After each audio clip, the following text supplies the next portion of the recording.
English medium സ്കൂളിൽ നിന്ന് വിരമിക്കുന്ന രമ ടീച്ചർക്ക് യാത്രയയപ്പ് നൽകി. Vice president P T Muhammad master ഉദ്ഘാടന പ്രസംഗം നടത്തി. ആമയൂർ AET ഇംഗ്ലീഷ് മീഡിയം സ്കൂളിൽ വിരമിക്കുന്ന അധ്യാപിക രമ ടീച്ചർക്ക് യാത്രയയപ്പ് നൽകി. Vice president P T Muhammad master ഉദ്ഘാടന പ്രസംഗം നടത്തി.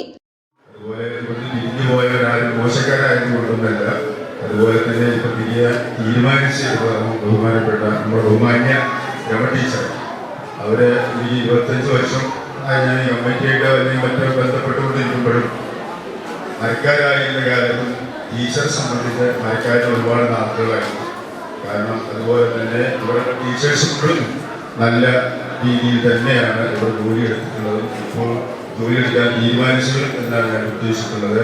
കാരണം ഒരു സ്കൂളിന്റെ വിജയം എന്ന് പറയുന്നത് നമുക്കറിയാം, ആ സ്കൂളിലെ ടീച്ചേഴ്സ് എങ്ങനെയാണ് എന്നതാണ്. ഞാൻ കുറച്ച് കാലം അധ്യാപകനായി ജോലി ചെയ്തതുകൊണ്ട് എനിക്കറിയാം ഒരു സ്കൂളിന്റെ ഡിസിപ്ലിൻ, അതിന്റെ കൺട്രോള് എങ്ങനെയാണോ പോകുന്നത്, കൺട്രോളർ എങ്ങനെയാണോ, അഡ്മിനിസ്ട്രേഷൻ എങ്ങനെയാണോ, ടീച്ചേഴ്സ് എങ്ങനെയാണോ, അങ്ങനെയായിരിക്കും അവിടുത്തെ സ്കൂളിലെ വിദ്യാർത്ഥി. Vice president C Usman Haji അധ്യക്ഷത വഹിച്ചു. General secretary C Rasheed, PK Mustafa, Ashraf, principal MK Ravayath തുടങ്ങിയവർ പങ്കെടുത്ത് സംസാരിച്ചു. തുടർന്ന് രമ ടീച്ചർക്ക് മൊമന്റോ വിതരണം ചെയ്തു. രമ ടീച്ചർ മറുപടി പ്രസംഗം നടത്തി. മാനേജ്മെന്റ് PTA അംഗങ്ങൾ ആശംസകൾ അറിയിച്ച് സംസാരിച്ചു. വിഷൻ 2023 എന്ന വിഷയത്തെ ആസ്പദമാക്കി മിഹ്റാജ് അലി സംസാരിച്ചു.